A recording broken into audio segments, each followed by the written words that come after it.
this. And I must emphasize that most of the things Ghazala spoke about, just as with this conference, are part of larger collective ventures. But this is true in general about any system of knowledge, but it's certainly true when we look at issues that transcend disciplines. At the same time, issues which try to draw from the very specific kinds of ways in which disciplines can enlighten us. I think it is Anthony Giddens, a very important British scholar of our times, who wrote quite significantly that two of the most important dimensions of our world are the rise of the global economy and the significance of modern states. I think you get this feeling particularly when you look at Asia. I'm told there are people from more than 25 Asian countries here. And Ambassador Mahbubani, who for many years represented Singapore in the United Nations, someone I must emphasize I don't often agree with on many things, wrote an interesting book, and I'll just share the title with you. It was called The Rise of Asian Dominance. And Mahbubani argued, of course, it's a familiar argument today, is it not, that not only has China been the world's fastest growing economy for more than 30 years, India been the second fastest for more than 30 years, but that Asia, in a sense, was beginning to come into its own in the 21st century. The notion of the Asian century is now commonplace. We're all aware that one of the great fundamental transformations of the world, certainly from the end of the 80s, perhaps a little earlier, is that many of the kind of economic functions and activities which were earlier seen as a preserve of the so-called First World are precisely the fields in which countries such as China and India have forged ahead. The term the workshop of the world was often applied to Great Britain in the 19th century. It could, with some justification, be applied not only to China, but to several other Asian countries. Needless to add, this transformation of Asia began perhaps in the case of Japan, which in 1904 played a very important role in the Russo-Japanese War. The institution I head was named after Jawaharlal Nehru. I won't bore you with history, but I will share with you something. In 1905, if you wanted to communicate from England, from your school, in his case it was Harrow, to your father who was in Allahabad, you didn't have email, you sent a postcard. And he sends a very ecstatic postcard saying that the Japanese fleet has sunk the Russian fleet in the Straits of Tsushima. Now, the Russian fleet sailed about halfway around the world to get there. This was a very important turning point because it was, as he rightly said, a very rare case where an Asian power defeated a European one. The Battle of Tsushima would go down with other such battles. If this was a group of Africanists, we'd give 1896 and Massawa, where the Italians were defeated by the Ethiopians. Needless to add, the Asian century, the one that has passed, did not proceed quite as smoothly as it might have in 1905. The Asia of the end of the First World War, 1918, was largely colonized, directly or indirectly. It was divided between different empires, the British, the French, the Dutch.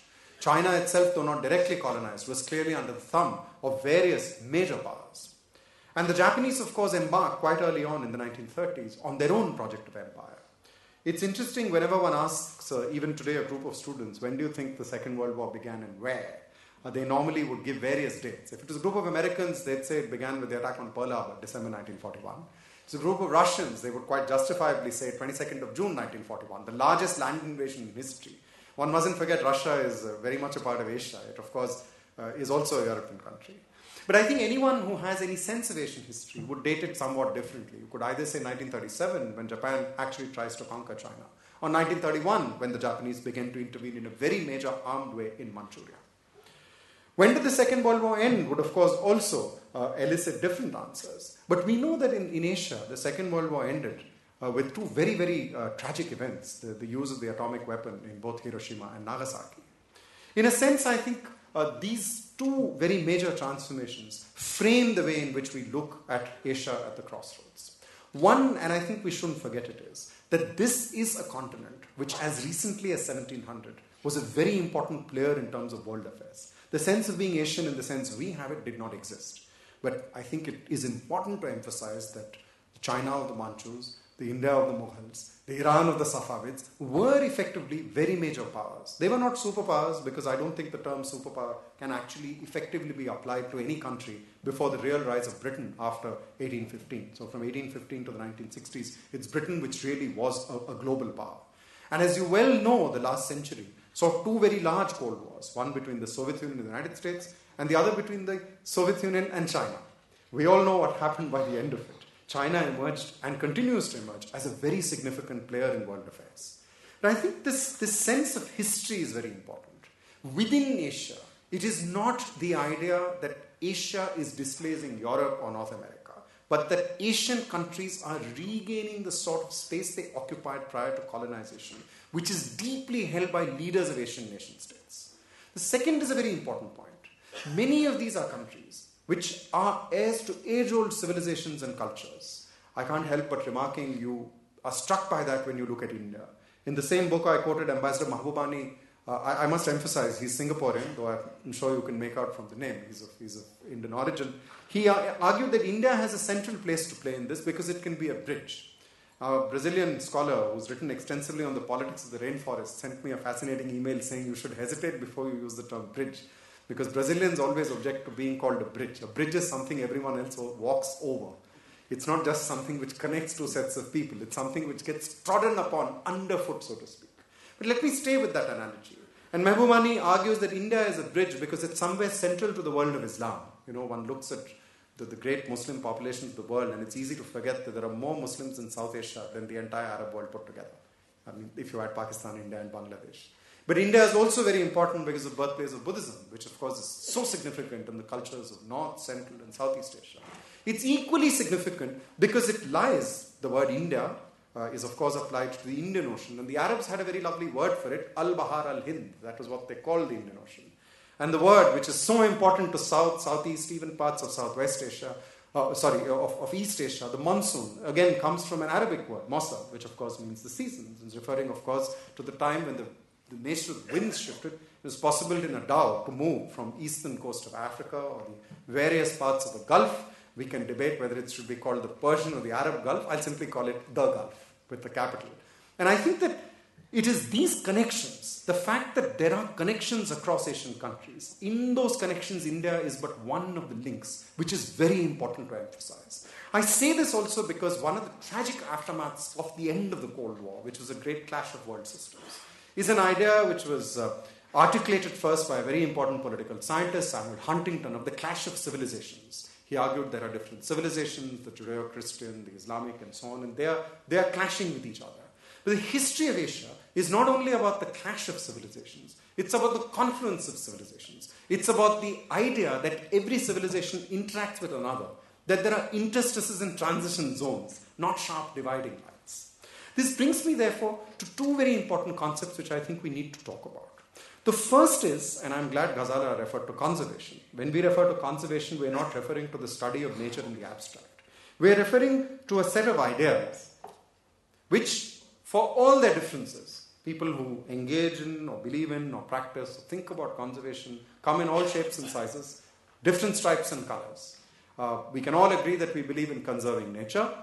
But if we ask people, what do you mean by conservation? How do you propose to conserve nature? You may have a plethora of differences. This is to be welcomed. It's positive. You can't believe in a plurality when you're looking at ecological systems, species, habitats, diversity, waterscapes, landscapes, and not celebrate that same diversity when it comes to thought and action. But I think that one of the very important features about notions of conservation, whatever they are, whether they're about nature or culture, is that they are engaged simultaneously with the question of nature and the question of societal and individual change. Irrespective of what concept of conservation you believe in, you would believe that that change begins from where you stand, and you would embrace the idea, a very simple but powerful idea, that that change has to be accomplished collectively. What is the level at which it is to be accomplished? How is it to be brought about? That is what we need to think about. And in doing so, we are confronted with these two very significant concepts. The notion of nature and the concept of the nation state. As Ghazala told you, I'm a student of history. I'm somewhat more at ease talking about humans than about, elephants and tigers and lions. These are things I don't study. I hang around with the people who study them and try to learn a bit about them. As you might have guessed, I end up studying the people who study them rather than the animals themselves. But I think that it's important to remember that the notion of the nation state is a modern one. When we look at countries such as China, Japan, or India, or for that matter, Indonesia, each of these is heir to old civilizations, older cultures. However, the state as it has been defined is a modern entity. A very interesting book called India Before Europe, Asher and Talbot pointed out that the distance between Delhi and Kabul is less than that between, say, Delhi and Chennai. The distance between Guwahati and Bangkok is less than that between Guwahati and New Delhi. You could multiply that manifold. The contacts that have been there between these countries were fluid through history. Across the centuries, one of the very important imports into South Asia from West and Central Asia were horses. And it's very interesting. There's something, I don't know if you read the Indian newspapers, but if you saw yesterday's papers, you'd see that our new finance minister, educated at Harvard, brought up in Chennai. So he comes from the Coromandel coast, which has a long tradition of overseas trade with Southeast Asia. He studies in the east coast of the United States, which has old links across the Atlantic. And one of the first things he says is, I have to do something to motivate Indian investors not to buy gold. Now, I have to confess, if you do a quick survey here, you'll find an amazing number of people who either possess gold or have a family member who has or will want to possess gold. And much of this gold and silver, we shouldn't forget, was used to pay for horses. Now, this may seem somewhat trivial till I share with you the fact that as recently as the 18th century, India had 250,000 horses. And the best horses came in from the Arab and Persian lands. They came through the overland route to Afghanistan, or they came through the sea. If you look at elephants, you get a reverse picture. The further east you go in Asia, both in South and Southeast Asia, the more common the elephant becomes as a species. It requires more vegetation, more moisture, more verdant lands. And just as there was a trade across the centuries of horses coming in from the west right till the 19th century, there was also a trade, more fitful, between different parts of Asia in elephants. So if you read writings of, say, the 18th and 19th century, you would find Ceylonese elephants were prized. The Thai elephant, the white elephant, was already celebrated. Elephants from Indonesia were brought in when there was trade between the Dutch and the British East India companies. But the emergence of these major nation states does create a major transformation.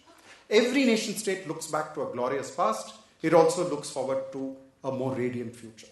And one of the features of Asia is that in the 1940s, the process of decolonization gathered pace. You could make a list and read off the names. I'm sure I'll leave some out. 1947, India, Pakistan, and what is now Bangladesh. 1948, Sri Lanka. 1957, Malaysia. Not to be forgotten, and very important, 1949, Indonesia, including an epic flight in which a very dashing Indian politician called Biju Patnaik actually flew in two of the major Indonesian freedom fighters in his private aircraft because the Dutch were about to capture them after they ejected the Japanese from what was to become Indonesia. Many of these nation states in the 50s and 60s and right into the 80s, I would say to the present day, shared a simple idea. They believed that political freedom had been attained at great cost. And they believed that political freedom could only be defended if it had with it the economic artifices of growth. It's something really worth thinking about, that the greatest contribution of the United States to the issues that we are debating today was the way in which in the early 20s they dammed the river Colorado and built a gigantic dam they named after President Herbert Hoover.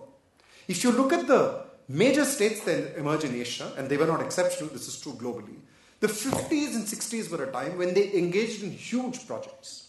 Many of these projects entailed the damming of rivers. You can go through the various countries and look at how these large projects became symbols not only of economic or technological transformation, but of cultural change. There was a notion that humans would not only be dominated by nature, be victims of nature, but would master nature. The Russians built the dam on the Dnieper. The Turks, after the great transformation, built a dam on the Euphrates, which they named after Ataturk. If I look at a country which bridges Asia and Africa, Gamal Abdel Nasser raised funds from the Soviet Union to build the great dam on the Aswan.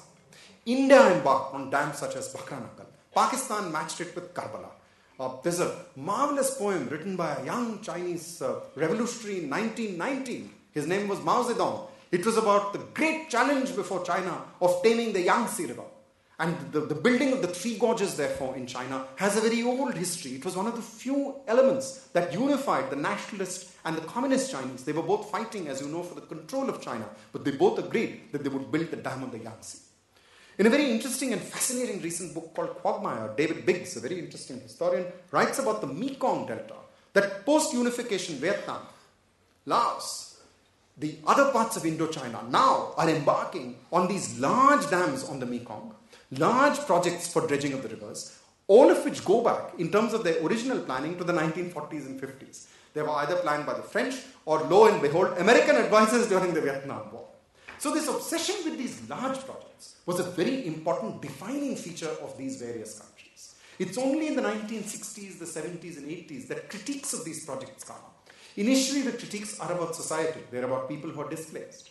One of the very important scholars in India, now no more, Iravati Karve, in 1966, wrote actually one of the first studies of what happens to the people who are displaced by a dam. She looked at a dam called Koina. And of course, she found that many of them were worse off after the dam was built. They were not better off than they were before the dam was built. They had some sort of livelihood prior to displacement. That livelihood collapsed, and no new livelihood emerged to take its place. Similarly, in the 70s and 80s, there emerged a second very important element of critique. It's what the very important scholars, who I will quote just once, Ram Guha and Juan Martinez Alia.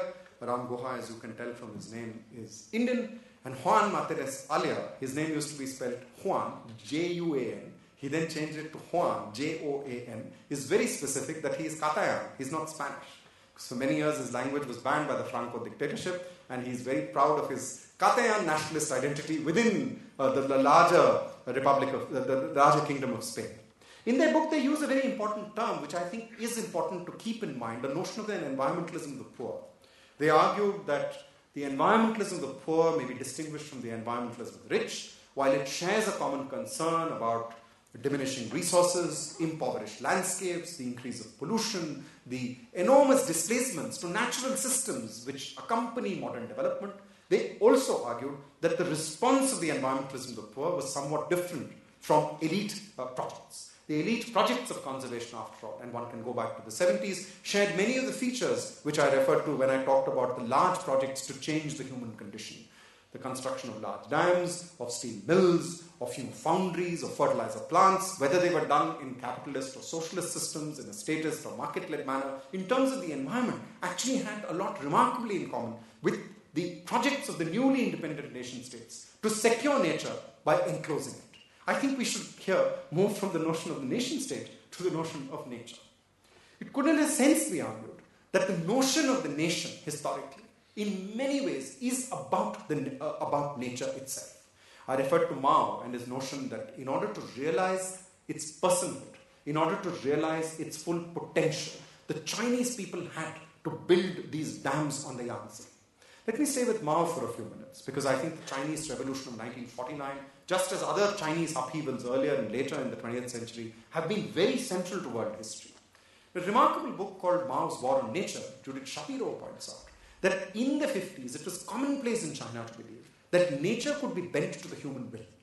In the late 1950s, Mao launched an enormous transformative movement called the Great Leap Forward to have catastrophic consequences. It led to the greatest human-made famine in history. Over 30 million people died in it. There's a lot of work being done, some of the finest work by Chinese historians, not only about the people who died or those who perished, but about the suffering that entailed.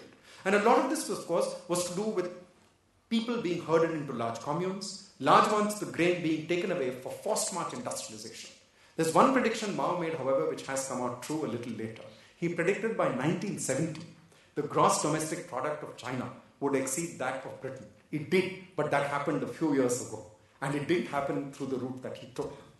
But when it comes to the war on nature, it's very interesting that Mao was a fervent believer in the idea that once social conditions in the economy was transformed, there was no need to limit population growth. Some of the leading Chinese demographers who taught at universities such as Beijing and Tsinghua were actually arrested and detained. They were let free, and their writings were assiduously promoted in the 1970s once the Chinese state took a complete U-turn from the idea that population growth is not to be discussed to the idea that the one-child family norm must be enforced. But in the 50s, that is not at all the idea. The other major transformation was to expand the frontiers of agriculture. It's a very interesting slogan, grow grain on the tops of mountains and the bottom of lakes. Another very interesting point was that they tried to set up steel foundries, small ones, across China. And all of these schemes had enormous negative influences, not only economically, but ecologically. We are in a very distinguished body of conservation biologists, and I can't resist talking about a favorite animal, the tiger, which of course exists in, I think, 13 Asian countries. It's the national animal of 6 countries, including the one we are gathered in. But in China in the 1950s, it was not a very good time to be a tiger. And I'm referring to Panthera tigris. I'm not referring to a metaphorical tiger. In some of the very fascinating anthropological work which has been done in China after the 1970s, we learned that in the forests of southwest China, the tiger was a very important animal in terms of local spirit cults, not only for the Chinese, but for a lot of the minority peoples. But as part of the great transformation of the Great Leap Forward and the Cultural Revolution, along with hunting down counter-revolutionary humans, the tiger was also targeted. There's fascinating material on the Mao Zedong tiger-killing brigades who went out into the forest and not only killed tigers but were rewarded for it. They posed for photographs of it. The tiger, the various pamphlets and writings of the time tell us, is, and I quote, a striped counter-revolutionary Kuomintang bandit, unquote. So this particular notion that nature is to be conquered, that it is to be tamed, it is to be subdued, took a very extreme form in Mao's China.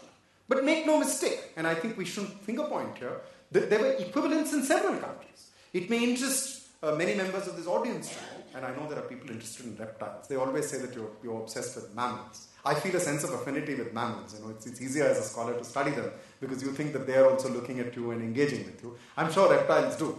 But if you look at India, for instance, right up to 1970, wherever there were large populations of crocodiles in North India, and there were contractors who went out and built dams, weirs, barrages, or they dug tanks, or they made canals. There was something called crocodile contracts. That is, there was a contract in that particular area for killing crocodiles. Now, this led to a very interesting administrative problem. Since I administer a place, I may share with you that administrative problems sometimes come in very strange shapes. If someone kills a crocodile, how much should you pay him or her?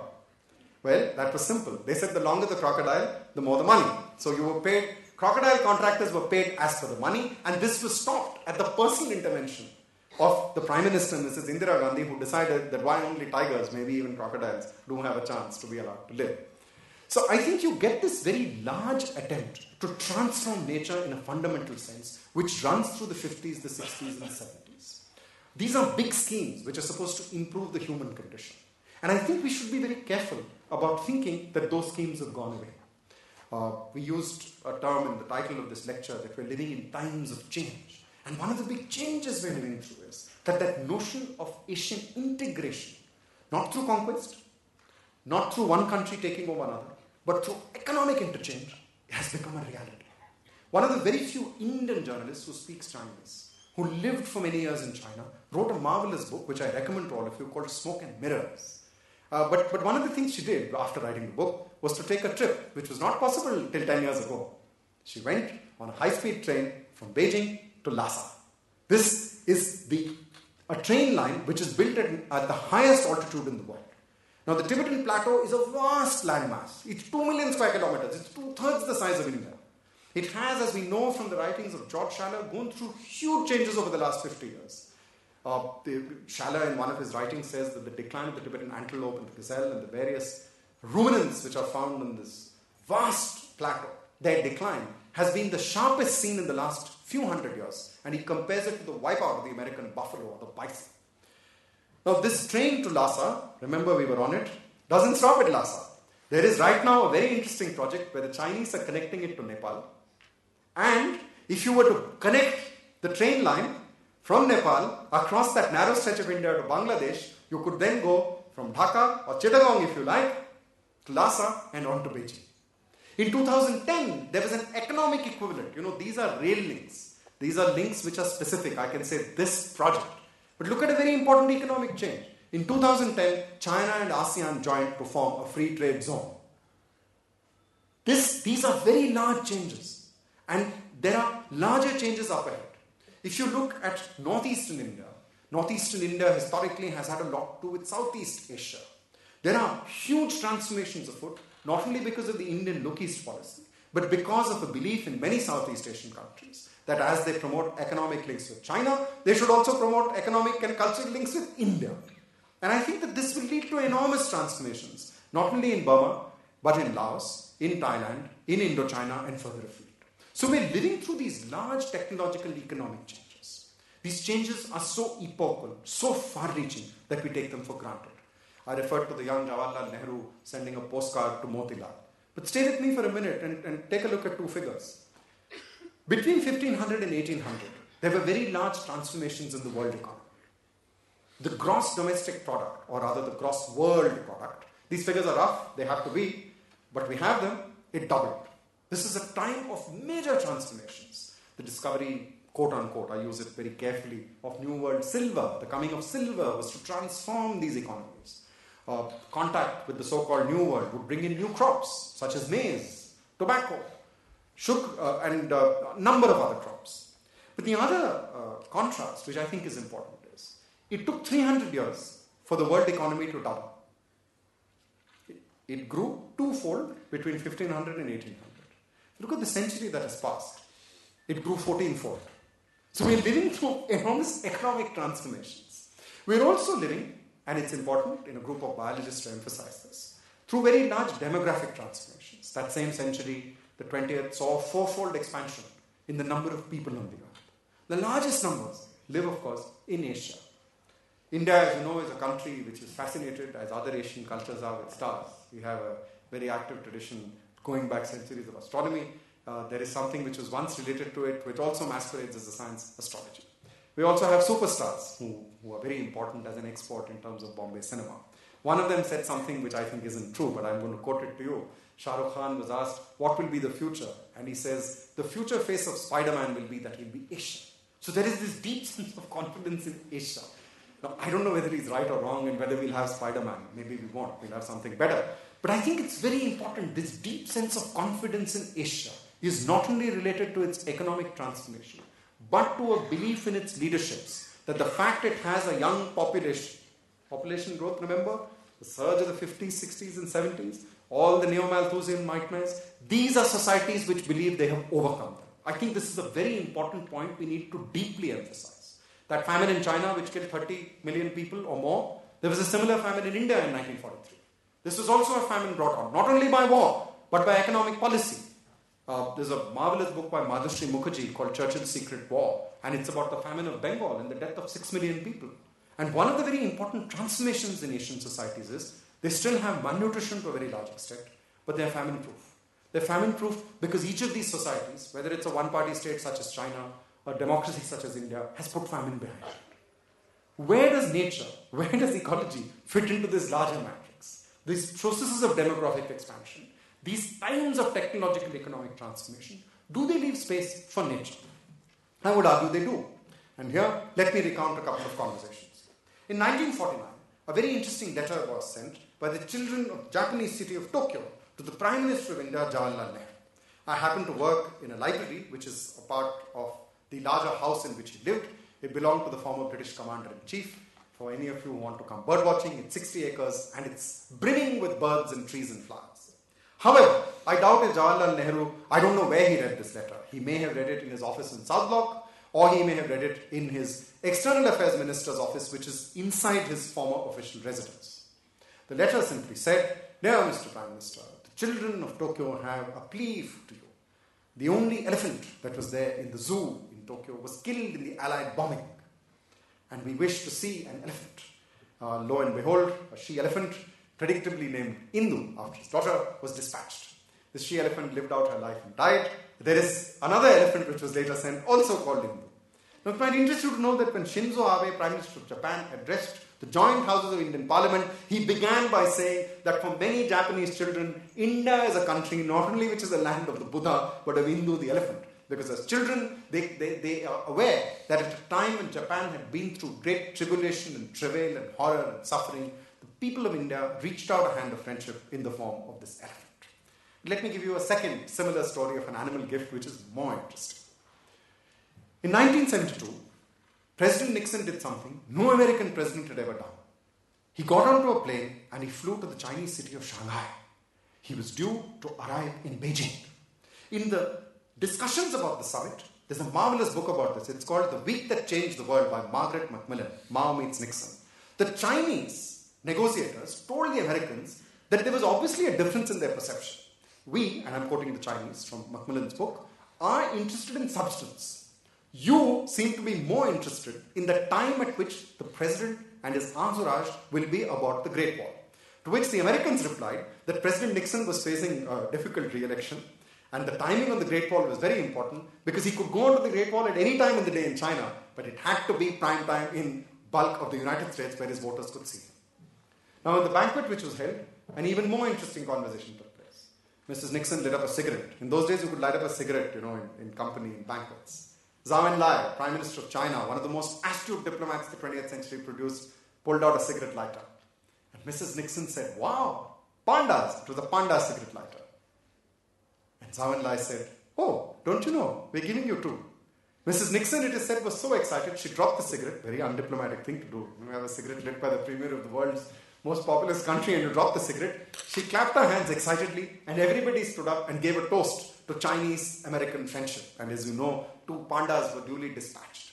What I'm trying to emphasize is that whether it is a country such as India or China, or the 6 countries which made the tiger its national animal, or the city of Vladivostok, a very historic city for the Russians, which has as its symbol a huge snarling tiger, nature is very important in the iconography of the nation state. This is not a peculiarly Indian feature. If you look at one of the world's very important democracies, the United States, there was a great debate in the 18th century on what its national bird should be, or what its emblem ought to be. Benjamin Franklin was very upset that it was a bald eagle. He wrote very famously that the bald eagle is a bird of very uncertain character. It is a pirate and a robber and a marauder which robs other birds of its prey. He quite rightly perhaps suggested a somewhat more characteristic American bird, the turkey.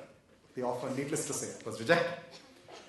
This particular notion of transforming animals into symbols doesn't only apply to large megafauna which are charismatic. It also applies to landscapes. So one thinks of Japan and the Japanese celebration of Japan as a green island because the Japanese have a tradition of forestry which goes back 400 years. 60% of Japan, no less, is forestry because of a long tradition of state forestry.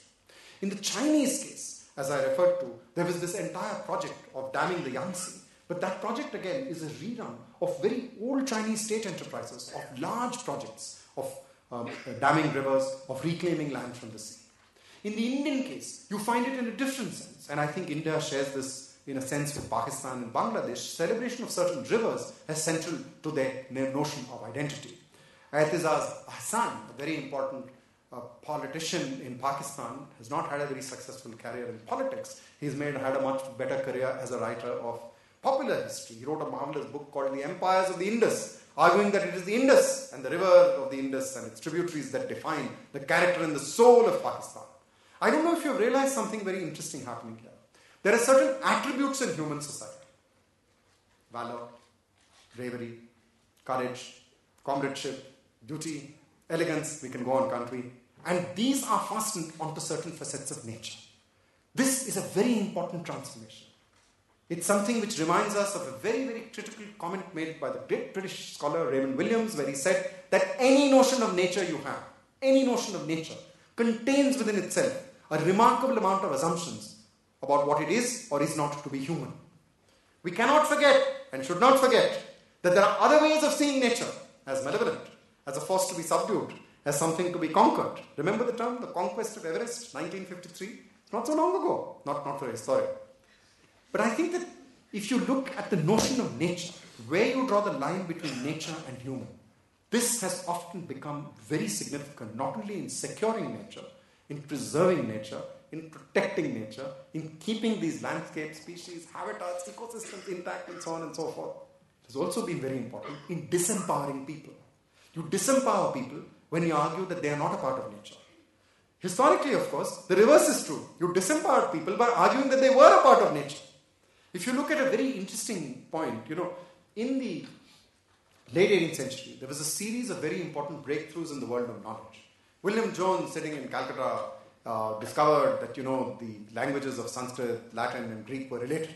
He then began to argue that the Asians possessed a civilization. In the 1920s came the discovery, or rather the realization, that the Indus had a very important urban civilization for a period of some 700 years. I think, people keep talking about collapse of civilizations. I think we should be a little humble. 700 years is pretty long. Modern industrial civilization is not even half that length. Whichever way you date it, it's 250 or 300 or 200 years old. And I think that the idea that Asians had a history began to gain a lot of traction even in the European mind. But Asians as well as Europeans have a long record of treating other peoples or some of their own people as people without a history. So one of the major transformations which has taken place with modern state making, for instance, is to police nomadic peoples, itinerant peoples, sugarcane cultivators, to see them as people who are unproductive, who are lazy, who don't really know how to be modern. It's very similar to a notion that was used by a very different set of people. The American colonists had an idea of terra nullius. They said that the whole of America was a virgin land. It could be occupied. It was drawn upon in a very sinister way by some of the people who set up the state of Israel when they used the very famous notion that it's a land without a people, for people without a land. Or there were people in that land. It was not a land without a people. What I want to emphasize is that the project of preserving nature can also be a project of human impoverishment. Does it need to be that? Are there better ways of ensuring that the peace with nature can be accompanied by a peace with people? This is a dilemma, a question, and a problem of our modern times. Yesterday, a young gentleman picked me up. I won't embarrass him by naming him. But when we were coming, he said, there's a problem. So I said, what's the problem? He said, as a biologist, a natural scientist, it's very difficult to understand social science. So I said, that's not so bad. That applies to the social scientists. We also have a problem. There are a lot of sub-tribes. There are sociologists, politics, history, culture studies, linguistics, anthropology, philosophy, literature. It's like a Tower of Babel. Sometimes you don't know what they're saying. I don't know if this is true in your discipline. Sometimes in my discipline, there are people who write with such complex language that you sometimes wonder, do I really know English? I thought I did. Let me come back. The question he raised was a very serious one. Can social science help us provide the solution? Now, if you want that, I have a simple suggestion. And this is a highly parochial comment. Ask an economist. They're very good at giving you solutions. But please be warned. It's very easy, even for two excellent economists, to fundamentally disagree on what the problem is. It's true. Look at Nobel Prize laureate Amartya Sen and one of the very important people who didn't get the Nobel Prize. There's a long list of good scholars who didn't get it. Jagdish Bhagwati. Both live in the eastern United States. Both teach in major Ivy League colleges. They completely disagree on something as important as poverty and economic growth. They've been debating that since Adam Smith. That's how it should be. So please be clear. Social science cannot provide you an answer. But it can help you pose the question. Because the search for knowledge is not about finding answers. It's about posing questions. And the way you pose the question, the way you think about the question is absolutely critical. Both for the future of the nation state and for the future of nature. It's important for the nation state because the rise of nation states in Europe was followed by war.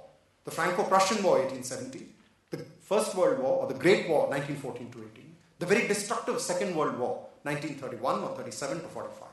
And Asia has had its share of wars. But I want to emphasize that in this present phase since the 1990s, the ascendancy of major Asian economies is coming about through peaceable means, not conquest. Now we can debate whether the rise of a country economically leads to the domination of other countries, but it is still distinct from one country colonizing another. And needless to say, it's a country I'm normally very critical of, at least of its leadership. There is a country which pioneered that model. It's called the United States of America, because it didn't have actual colonies. Its domination of the world has been through economic, military, and intellectual might. It's not been through direct conquest. But where does nature fit into this notion of the nation state? I'd argue it fits in two ways, and I'll end over here. One, and I think it's very important, these are societies and landscapes with a very long human history. There's a very interesting panel put together by the American Historical Association a few years ago. And it had a very nice title. It was about environmental crisis. So they had 3-4 historians. And the one I'm really interested in is the historian of China. He said, you seem to be very clear what constitutes a crisis. You also seem to assume that an environmental crisis will lead to a collapse. However, he argued, you could, if you were to look at the long range of Chinese history, China is a remarkable state. It has a recorded history of 4,000 years. If you know the right languages, you can read documents 4,000 years old. Not possible in most other societies, let me assure you. The language changed, the documents changed, the script changed. It's very important. As a historian, that's your raw material. That's your DNA of your work. And one of the points he made is that when these crises have come, societies have coped. They've coped in different ways. They've changed the way they organize themselves. They've changed their means of production. The Chinese scholar Mao Bohong goes even further. He argues that there were major relocations of cities and settlements because of major transformations of the landscape, which were natural, nature-driven rather than human-driven. So I think that one is, how have these landscapes remained livable over centuries and millennia? It's something seriously worth thinking about. We are so caught up in our own times because of the rapidity and sometimes the disturbing rapidity of changes. We tend to forget we need to learn from the longer past. Not because we can pick up something and apply it. Remember, there's no solution, but there's a way to think. The second is actually something which, in a sense, stands in contradiction to what I've said. However useful the past is, and it's very important, it cannot always help in the present, because the present has no precedent. The pace of the economic, technological, social, cultural changes we're living through make it imperative we think afresh, we think anew. Ghazala referred towards the end to this notion of thinking out of the box. And I think you can think out of the box, provided you're willing to go where no one has ever gone before. And I think it is here that Asia is at the crossroads. Will it take deep insight, not only from its own past, but from the recent and older past of other societies, cultures, and countries, and come up with a way to craft that peace with nature along with the peace with people? I don't know, but I'm extremely confident that someone here will find the answer. One of the reasons is that there are a number of people who are much younger than me. They will live longer into this century than I perhaps will. And as the century unfolds, we will perhaps see in Asia not only as a continent that puts war behind it, not only as a continent that banishes impoverishment and poverty and gives every individual citizen a life of material dignity. It's very important. This is still the continent with the largest number of underfed, malnourished people in the world. Large parts of this continent have a lower gender ratio than sub-Saharan Africa. Something one tends to forget, but one should emphasize. This includes China and India and several smaller countries. But in this century, it seems to me that there is room not only for despair but for hope. But much of that will hinge on how we triangulate these three: nature, science, and the nation state. How we do that is a great adventure, but it's something which we will continue to debate long after today. Thank you.